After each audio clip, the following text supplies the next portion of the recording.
네, 안녕하세요. 행정멘토입니다. 자, 설 연휴를 맞이해서 가족분들과 함께 즐거운 시간을 보내고 계실 텐데요.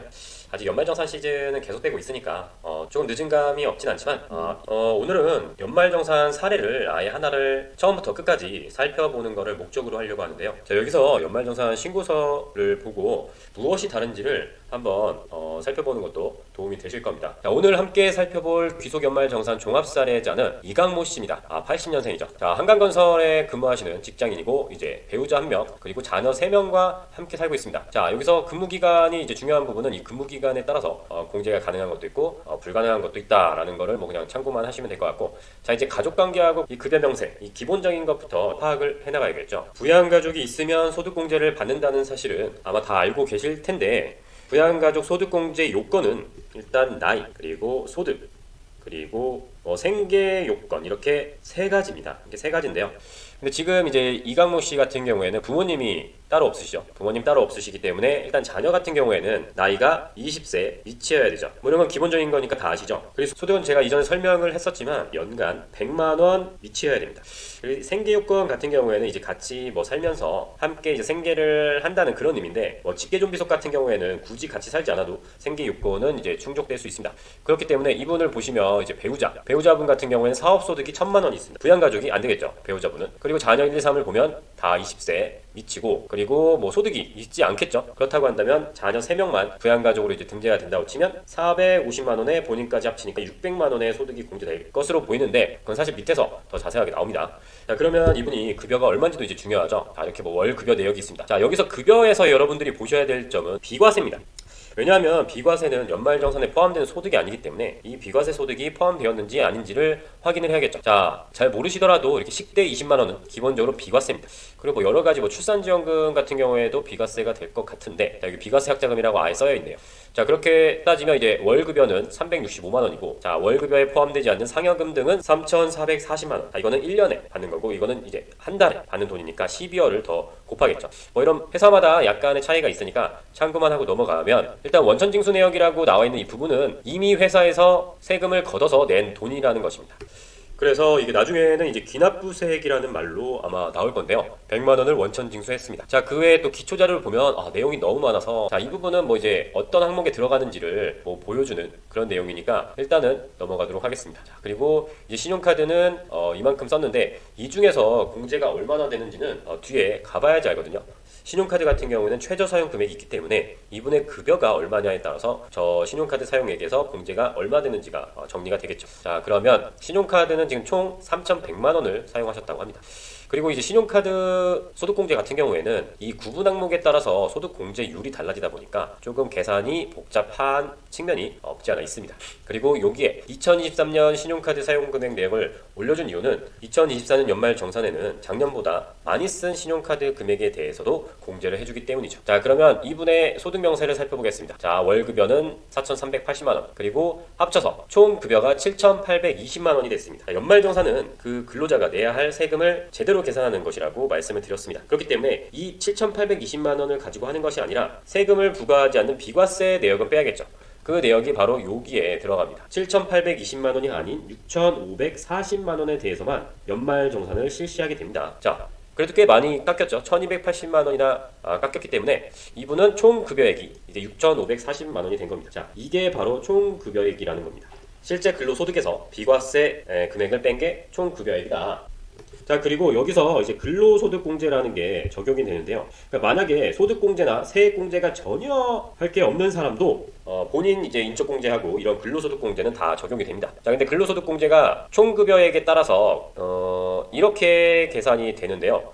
근로소득공제가 한도가 있다는 점을 참고하시면 좋을 것 같고, 자, 계산은 제가 하지 않고 여기서 알아서 해주는 걸로 보겠습니다. 지금 이강모 씨가 해당되는 구간은 이 구간이고, 이 구간의 산식에 따라서 나온 금액은 약 1,300만 원입니다.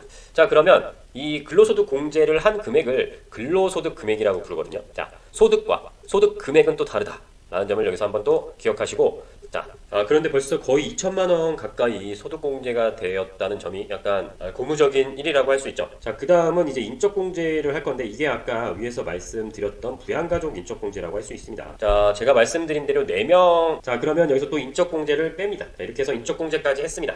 자, 이게 되게 초반인데 여러분들께서 연말정산을 처음 하시는 분 입장에서 보면 이런 게 소득공제라는 느낌이 오시나요? 계속해서 그 세금을 부과할 소득을 깎는 것, 그것이 바로 이 소득공제입니다. 이 소득공제를 이렇게 해서 계속 해나갈 건데 별로 중요하지 않은 내용은 그냥 일단은 빠르게 넘기도록 하겠습니다. 자, 여기서 연금보험료. 연금보험료라는 건 국민연금보험료를 말하는데 지금 이분이 납입한 금액이 250만 원이었기 때문에 총 250만 원이 또 공제가 됩니다. 그러니까 쉽게 말하면 여러분들 월급에서 공제된 금액만큼은 다 소득 공제를 해줍니다. 왜냐하면 당연히 그 부분은 소득이 아니니까요. 자, 그리고 이제 보험료. 연금보험료는 국민연금인데 보험료 같은 경우에는 또 건강보험료하고 노인장기 요양보험료를 말합니다. 이 두 가지는 같이 공제가 되죠. 그렇기 때문에 이 부분도 공제한 만큼 모두 다 소득공제가 됩니다. 이것도 이제 직장하고 절반씩 부담을 하죠. 자, 그런데 이제 주택자금공제 이런 게 나오면 개인별 차이가 생깁니다. 왜냐하면 주택자금공제를 적용하는 사람도 있고 없는 사람도 있기 때문이죠. 자, 주택자금공제는 세 가지가 있습니다. 자, 주택마련주택, 주택임차, 그리고 장기주택 저당 차이. 쉽게 얘기를 하면 자, 주택마련저축이 뭡니까? 청약 같은 거죠. 주택을 마련하려고 돈 낸 거는 자금공제 들어가고, 자, 이제 주택임차 차입금. 자, 요거 같은 경우는 주택을 임차하려고 빌린 돈. 자, 전세 같은 거겠죠. 전세 대출. 그리고 장기주택 저당 차입금은 내가 주택을 삽니다. 사고 장기 동안 이제 상환할 때 이자에 대해서 주택자금 공제를 받을 수 있습니다. 자, 그런데 이분이 이제 이자 상환액 100만 원이 있기 때문에 주택자금 공제는 100만 원이 적용이 됩니다. 다만 이게 합쳐서 공제가 되기 때문에 한도가 있다는 점 참고하셔야 됩니다. 자, 그리고 이제 신용카드 소득공제도 있는데요. 자, 여기 보시면 이 신용카드 등 사용액 계산이 상당히 복잡해 보이죠. 하지만 기억해야 될 거는 사실 별로 없습니다. 자, 첫 번째는 이제 소득공제가 가능한지를 한번 파악을 해야 되는데 중요한 거는 일단 첫 번째, 신용카드 소득공제가 어디서부터 가능하냐 이건데요. 자, 이게 최저 사용 금액이라는 게 있지 않습니까? 자, 이제 최저 사용 금액을 초과한 부분부터 소득공제 대상이 되는데, 자, 그럼 여러분들이 나는 얼마만큼을 써야 소득공제가 되는지를 계산을 해야 된다는 겁니다. 자, 이강모 씨 같은 경우에는 총급여의 25%를 초과했기 때문에 이미 소득공제가 가능합니다. 미리 계산이 돼 있어서 1635만을 초과하면 된다고 되어 있습니다. 자, 연말정산 간소화 서비스에서 신용카드 등 사용금액 내역을 보시면 이렇게 구분이 되어 있을 건데 이 구분을 보고 그냥 계산을 해도 어느 정도는 맞거든요. 그런데 지금 이 비굴안에 이 내용을 쓴 이유에 대해서 설명을 드리자면 이게 포함이 안 되기 때문에 써놓은 것 같습니다. 자, 왜냐하면 여러분들이 신용카드로 썼다고 하더라도 공제 대상이 아닌 금액이 있거든요. 그러니까 예를 들면 전기료, 수도료 이런 거는 안 됩니다. 어쨌든 간에 소득공제 대상이 아닌 거 뺍니다. 그렇기 때문에 지금 신용카드를 1,500만 원을 썼지만 왼쪽에 계산을 보시면 이 수도료인 300만 원을 뺍니다. 전기료하고 수도료 포함해서 그 외에 세금 이런 것도 아마 포함이 안 될 건데 빼고, 그것도 200만 원 왜 뺐느냐? 이 중에서 신용카드로 쓴 대중교통이 200만 원이 있기 때문입니다. 만약에 체크카드로 대중교통을 썼다면 아마 여기에 구분돼서 나왔을 건데요. 그렇기 때문에 실제로 신용카드는 얼마 썼습니까? 1,000만 원을 쓴 거죠. 1,000만 원. 그래서 신용카드 사용분 같은 경우에는 소득공제율이 15%이기 때문에 결국은 얘는 1,000만 원 썼지만 소득공제는 이제 150만 원이다 라고 이제 간단하게 이해를 하면 되고, 나머지도 똑같습니다.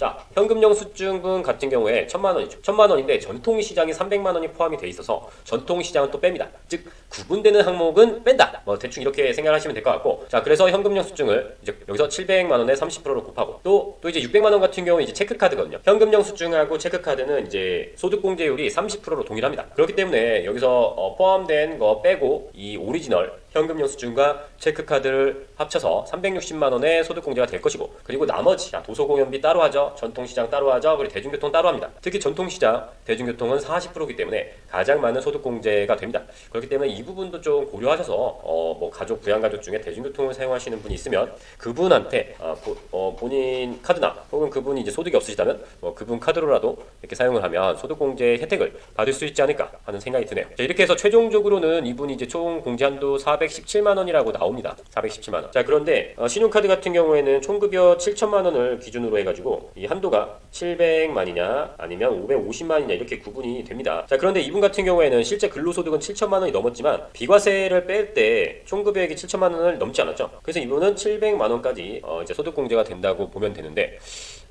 그리고 이 700만 원 이 계산할 때 기본 공제가 있고 추가 공제가 있고 소비 인상 이렇게 나눠진다고 보면 되는데 기본은 300만 원이거든요. 자, 이 부분을 알아두는 이유는 내가 나중에 연말정산 혜택을 어떻게 하면 더 많이 받을 것인가에 대해서 생각을 하시라는 거지, 이거를 계산을 어떻게 하는지를 알라는 게 아닙니다. 자, 그래서 최종적으로 과세표준이 나오게 되는데요. 자, 과세표준이 뭐라고 알고 계신가요? 과세표준, 세금을 부과하는 표준소득이라고 대충 얘기를 하면 되겠습니다. 자, 그래서 이분이 근로소득공제를 제외한 근로소득 금액에서 또 이제 지금 합친 모든 소득공제를 합쳤을 때 자 이제 3,700만 원이 된다는 계산이 나왔습니다. 자 어느 공제 항목에 들어가는지까지는 모르셔도 상관이 없을 것 같습니다. 자 그래서 이분은 거의 절반으로 줄어들었죠. 3,700 만 원인가요? 네, 만 원. 그러면 이 과세표준이라는 이 사람의 소득을 가지고 이제 세율을 계산하게 됩니다. 그것이 바로 이제 산출세액이라는 건데 자 종합소득세율이 있죠. 우리는 종합소득세를 신고하니까 물론 근로소득만 있으신 분은 종합소득 중에 근로소득만 있는 거고 근로소득은 종합소득의 하나이기 때문에 종합소득이라고 해도 된다라고 이해하시면 되겠습니다. 자 그러면 이분은 자 지금 어쩌고저쩌고 해서 지금 15% 세율이거든요. 왜냐하면 세율 구간을 보면 1,400만 원 초과부터 5천만 원 이하까지 15%입니다. 자 그럼 5천만 원을 넣으면 몇 프로냐? 24%거든요. 자 그렇기 때문에 이 5천만 원 이하로 되느냐 안 되느냐가 상당히 세금 차이가 클 수가 있습니다. 다행히 이분은 그래도 15% 기준점을 넘기지 않았기 때문에 최종적인 세금은 429만 1,500원이 되겠습니다. 자 일단 소득공제만 끝났을 때 이분이 내야 할 금액은 430만 원 정도가 되기 때문에 이거를 뭐 12개월로 나누면 40만 원이 조금 안 되겠죠. 대략 40만 원 가까이 세금을 뗐으면 뭐 더 내지는 않아도 되는 수준입니다. 하지만 우리에게는 세액공제가 아직 남아있기 때문에 뭐 이분 같은 경우에는 더 줄어들 가능성이 있고 또 아까 기억하실지 모르겠지만 기납부세액이 있었죠. 기납부세. 사실 이런 게 대부분 한자 단어라서 뭐 이제 젊으신 분들은 생소하실 수도 있는데 이 기자라는 게 이미 기자라기 때문에 이미 세금을 낸 걸 기납부세액이라고 하죠. 아까 원천징수한 게 100만 원이었습니다. 자 그렇기 때문에 이분이 만약 여기서 끝난다고 하면 최종적으로는 329만 원 정도의 세금을 더 내야 된다는 겁니다. 하지만 세액공제가 있으니까 어떻게 될지 더 살펴보도록 하겠습니다.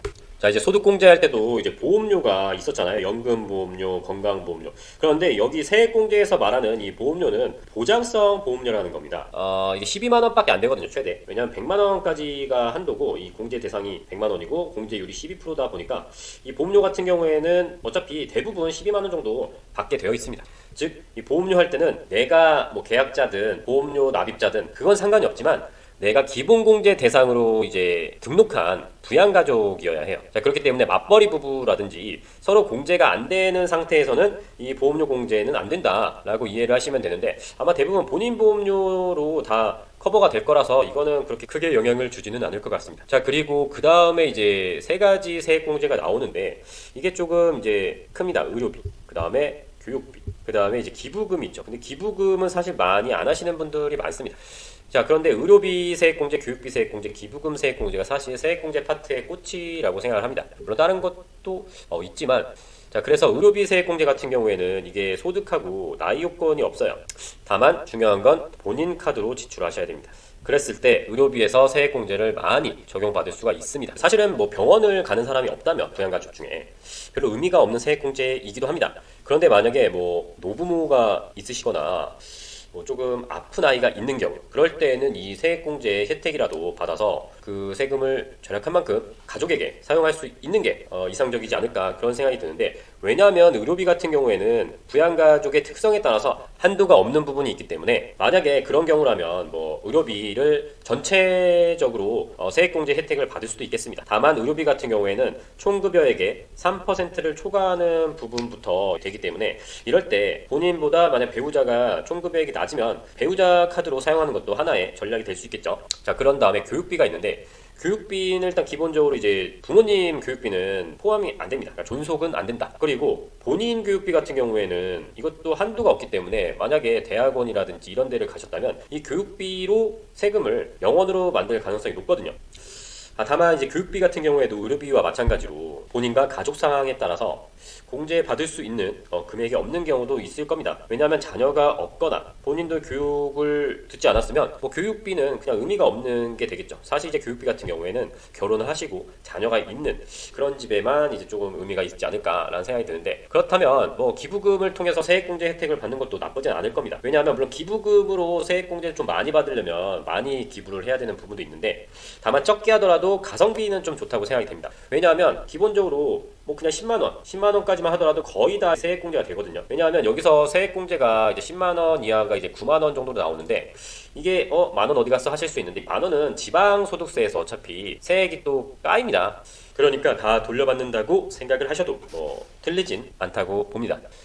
자, 그런데 요즘 고향사랑 기부금이 있는데 이게 고향사랑 기부금 같은 경우에는 기부금의 30%를 돌려주거든요. 그러니까 돈으로 돌려주는 게 아니라 거기서 정한 기부금품이 있는데 뭐 특산물이라든지 그렇기 때문에 10만 원을 기부하면 3만 원의 상품을 받을 수 있어서 이거는 오히려 더 혜택이 되거든요. 뭐 고향에 기부도 하고 세금 혜택도 받고 이거는 추천할 수 있는 부분인데 한번 생각을 해보시면 좋을 것 같습니다. 자, 이렇게 알아본 세액공제를 모두 합쳐서 아까 전에 결정됐던 이 산출세액에서 뺍니다. 그렇게 해서 결정되는 세금을 결정세액이라고 부르고 이 계산한 금액은 자 여기에 나와있죠. 최종적으로 결정된 세금은 44만원 정도인데 이 결정세액이라는 건 당신이 1년 동안 번 소득 중에 국세청에 내야 할 금액이다 라고 이제 결정이 된 거거든요. 그런데 우리는 이미 세금을 냈습니다. 기납부세액이라고 하는데 자 이게 바로 100만 원이었잖아요. 그래서 우리가 환급이냐 아니면 추가 납부냐 를 결정하는 것은 이 기납부세액과 결정세액의 부등호에 따라서 달라집니다. 자, 그러면 지금 이강모 씨는 환급을 받으세요? 납부를 받으세요? 네, 그렇죠. 환급을 받습니다. 왜냐하면 이강모 씨는 지금 세금 44만 원만 내면 되는데 회사에서 100만 원을 납부했기 때문에 55만 원을 돌려받게 되는 겁니다. 자, 어떻게 보면 신기한 일이라고도 할 수 있습니다. 왜냐면 실제 근로소득이 7천만 원이 넘는 분인데 이분은 55만 원을 돌려받아요. 원래 내야 할 돈이 429만 원이었는데 55만 원을 돌려받는 이것이 연말정산의 묘미라고 할 수 있는 거죠. 그렇기 때문에 여러분들이 혜택을 받을 수 있는 부분이 무엇인지 반드시 파악을 하셔야 된다는 점 여기까지만 말씀드리고 너무 길어졌기 때문에 여기서 정리하도록 하겠습니다. 자, 여러분들 이 자료는 이제 국세청 홈페이지에도 있으니까요. 한번 다운받으셔서 보는 것도 이제 추천드리겠습니다. 자, 그럼 오늘 내용 조금이라도 도움되셨다면 좋아요와 구독 부탁드리고요. 저는 또 다음에 찾아뵙도록 하겠습니다. 감사합니다.